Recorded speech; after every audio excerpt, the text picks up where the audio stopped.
নমস্কার বন্ধুরা, Papiya's cooking and lifestyle চ্যানেলে আপনাদের সবাইকে স্বাগত। আশা করি আপনারা সবাই খুব ভালোই আছেন। আজকে আমি বেগুন দিয়ে গাটি কচু বা কচুরমুখী রান্না করে দেখাবো আপনাদেরকে। খুবই কম তেল মশলায় রান্নাটা করব। তো আমার এই ভিডিওটা না টেনে শেষ পর্যন্ত পুরোটা দেখবেন। ভালো লাগলে অবশ্যই করে লাইক কমেন্ট শেয়ার করবেন। আর আমার সঙ্গে থেকে দেখতে থাকুন আমি আর কি উপকরণ দিয়ে এই সুস্বাদু গাটি কচু বা কচুরমুখী রান্না করে দেখাচ্ছি আপনাদেরকে। আজকে গাটি কচু রান্না করবার জন্য এখানে দেখুন বাটিতে আমি কিছুটা জল দিয়ে দিয়েছি। জল কিন্তু গরম হয়ে গেছে। এবার এই জলের মধ্যে অল্প করে নুন দিয়ে নুনটা চামচ দিয়ে ভালোভাবে মিশিয়ে দিলাম।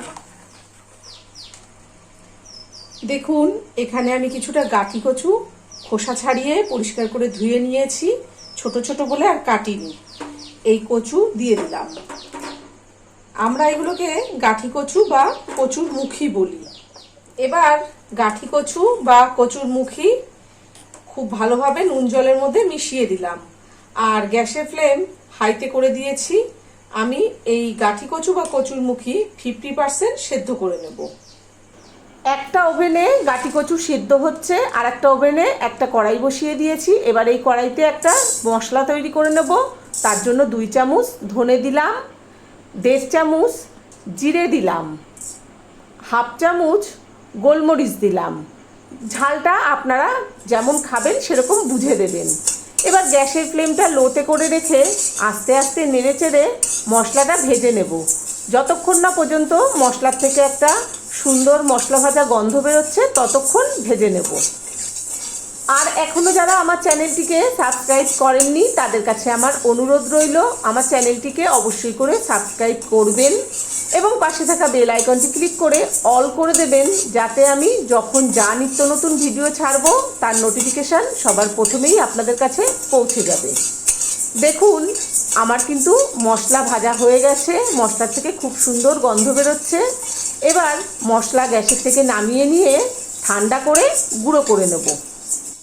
ওদিকে মশলা ভাজতে ভাজতে এদিকে দেখুন আমার কিন্তু গাটি কচু সেদ্ধ হয়ে গেছে।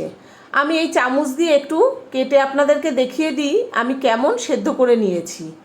ঠিক এরকম সেদ্ধ করতে হবে, এর থেকে কিন্তু আর বেশি সেদ্ধ করলে হবে না। এবার গ্যাসের থেকে নামিয়ে এই গরম জলটা ঝরিয়ে নেব। গরম জল ঝরিয়ে গাটি কচুগুলোকে নিয়ে নিয়েছি। এবার দেখুন ঠান্ডা জল ঢেলে দিলাম। আমি কিন্তু এখানে কোনো ফ্রিজের ঠান্ডা জল ব্যবহার করছি না, ঘরে থাকা নর্মাল জল দিয়েই গাটি কচুগুলোকে খুব ভালোভাবে পরিষ্কার করে ধুয়ে নিচ্ছি। আমি সেদ্ধ করে নিয়েছি। আপনারা হয়তো ভাবছেন সেদ্ধ করার পরে আবার ধুচ্ছে কেন। গাটি কচু নাল নাল হয়, এই গায়ে যে নাল নাল থাকে সেই জন্যেই আমি এইভাবে একটু ধুয়ে নিচ্ছি। দেখুন হাত দিয়ে খুব ভালোভাবে গাটি কচুগুলোকে ধুয়ে নিয়েছি। এই যে জল বেরিয়েছে এই জল ফেলে দিয়ে আবারও পরিষ্কার জল দিয়ে 2 বার ধুয়ে নেব। দেখুন গাটি কচু কিন্তু আমার 3 বার ভালোভাবে ধুয়ে নেওয়া হয়ে গেছে। গ্যাসে কড়াই বসিয়ে গ্যাসের ফ্লেম হাইতে করে কড়াই খুব ভালোভাবে গরম করে নিয়ে 1 চামচ সর্ষের তেল দিয়েছি। তেল গরম হয়ে গেছে, গ্যাসের ফ্লেম লোতে করে দিয়েছি আর কড়াইয়ের গায়ে খুব ভালোভাবে তেল মাখিয়ে নিলাম। এবার এই পর্যায়ে আগে থেকে সেদ্ধ করে রাখা কচুর গাঠি দিয়ে দিচ্ছি। অল্প করে একটু হলুদ দিলাম। গ্যাসের ফ্লেম মিডিয়ামে রেখে গাটি কচুগুলোকে হালকা লাল লাল করে ভেজে নেব।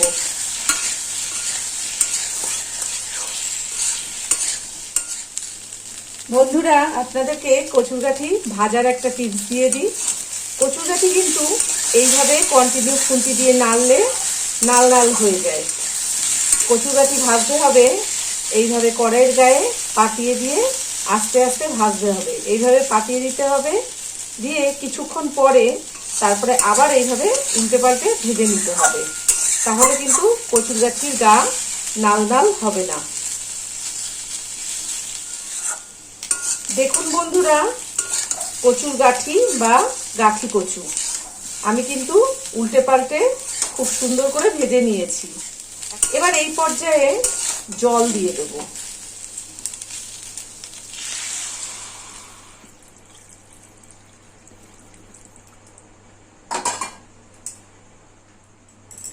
পাঁচটা কাঁচা লঙ্কা পুরো চিড়ে দিলাম।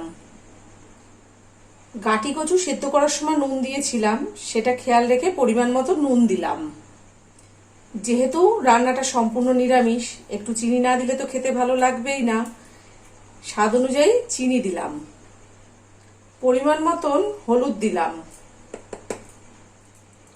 এবার নুন, হলুদ, চিনি, কাঁচা লঙ্কা সবকিছু ঝোলের মধ্যে ভালোভাবে মিশিয়ে দিলাম। আর আপনারা যখন রান্না করবেন নুন, ঝাল, মিষ্টি আপনাদের নিজেদের স্বাদ মতন দিয়ে দেবেন। আর একটা টিপস দিয়ে দিই, যখনই কম তেলে রান্না করবেন তখন কিন্তু হলুদের মাপটা একটু বুঝে দেবেন, কারণ কম তেলে রান্না করলে বেশি হলুদ দিলে হলুদের গন্ধ হয়ে যায়, খেতে ভালো লাগে না। সবকিছু দেখুন খুব ভালোভাবে মেশানো হয়ে গেছে। এবার গ্যাসের ফ্লেম হাইতে করে 1-1.5 মিনিটের জন্য ঢাকা দিয়ে দেবো। গ্যাসের ফ্লেম হাইতে করে 1-1.5 মিনিটের জন্য ঢাকা দিয়ে দিলাম, যাতে ঝোল তাড়াতাড়ি ফুটে যায়।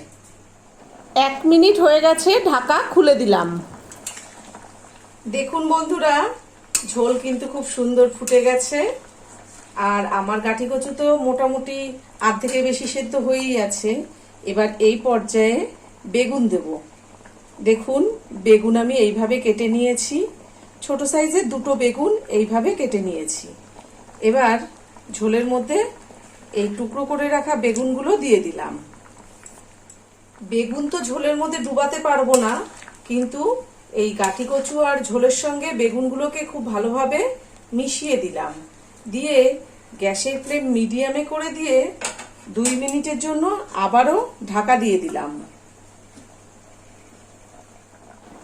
2 মিনিট হয়ে গেছে, এবার ঢাকাটা খুলে দিলাম। দেখুন বন্ধুরা, বেগুন কিন্তু অনেকটাই সেদ্ধ হয়ে গেছে।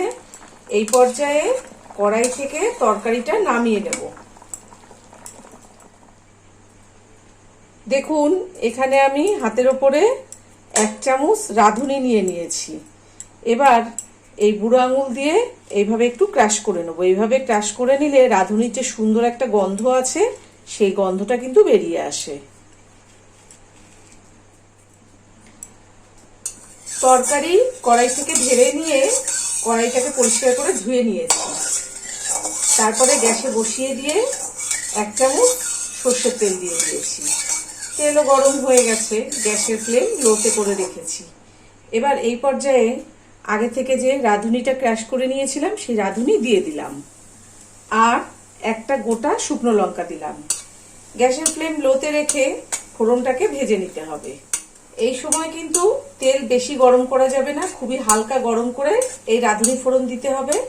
তার কারণ তেল যদি বেশি গরম হয়ে যায় রাঁধুনিটা পুড়ে যাবে, তাহলে রাঁধুনির যে গন্ধটা আছে সেই গন্ধটা কিন্তু চলে যাবে, খেতে ভালো লাগবে না।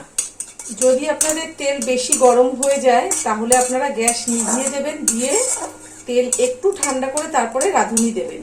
দেখুন আমার ফোড়ন কিন্তু ভাজা হয়ে গেছে, ফোড়ন থেকে খুব সুন্দর গন্ধ বেরিয়েছে। এই পর্যায়ে সামান্য একটু হলুদ দিয়ে দিলাম। হলুদটা তেলের মধ্যে ভালোভাবে মিশিয়ে দিলাম। এই হলুদটা দেওয়ার কারণে তেলটা কিন্তু ছিটবে না, তাতে আমার ঘরটাও নোংরা হবে না, আবার আমার তেলও নষ্ট হবে না। এই পর্যায়ে আমি তরকারি ঢেলে দিচ্ছি।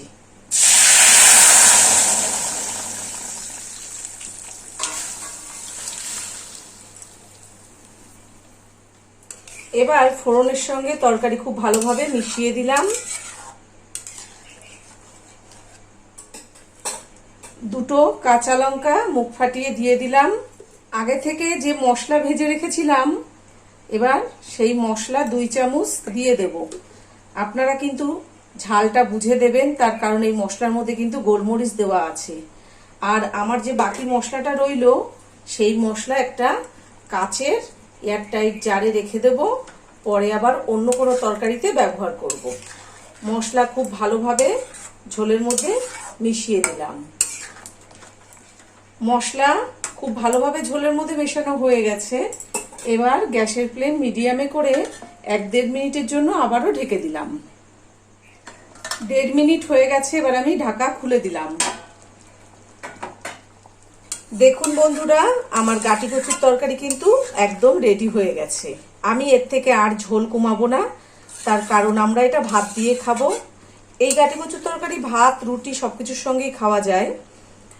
আমাদের বাড়িতে একটু ঝোলটা বেশি লাগে। আপনারা যখন রান্না করবেন আপনাদের নিজেদের সুবিধা মতন যতটা ঝোল প্রয়োজন সেই বুঝে ঝোল রাখবেন। আমি আপনাদেরকে একটু কেটে দেখিয়ে দিই। দেখুন গাটি কচু কত সুন্দর সেদ্ধ হয়েছে। আর বেগুন তো সেদ্ধ হয়েছে, একদম গোটা গোটা রয়েছে, বেগুন কিন্তু একটুও গলেনি। আর বেগুন তো নরম সবজি, আপনারা তো দেখেই বুঝতে পারছেন সেদ্ধ হয়ে গেছে। এই পর্যায়ে আমি গ্যাস নিভিয়ে দেব, দিয়ে 5 মিনিট ঢাকা দিয়ে রেখে তারপরে পরিবেশন করে আপনাদেরকে দেখাবো। দেখুন বন্ধুরা, আমার গাটি কচুর তরকারি কিন্তু একদম রেডি হয়ে গেছে। আর একটা কথা বলি আপনাদেরকে, এই গাটি কচুর তরকারি কিন্তু আমার মায়ের হাতের একটা স্পেশাল রান্না। আমার মা এই গাটি কচু ঠিক এইভাবেই রান্না করে, আর এই দিয়ে আমরা এক থালা ভাত নিমেষেই খেয়ে নিই, এত ভালো লাগে খেতে। তাই আমার অনুরোধ রইল আপনাদের কাছে, আপনারা বাড়িতে ঠিক এইভাবেই একবার হলেও রান্নাটা করবেন, করে নিজেরা খাবেন, সবাইকে খাওয়াবেন। আশা করি আপনাদের খুব ভালো লাগবে। ছোট থেকে বড় সবাই কিন্তু এরকম গাটি কচুর তরকারি পেলে নিমেষেই এক থালা ভাত খেয়ে নেবে। আর আপনাদের কেমন লেগেছে সেটা কমেন্ট করে জানাতে কিন্তু ভুলবেন না। আবার অন্য কোনো দিন অন্য কোনো রেসিপি নিয়ে হাজির হয়ে যাব। সবাই ভালো থাকবেন, সুস্থ থাকবেন। ধন্যবাদ।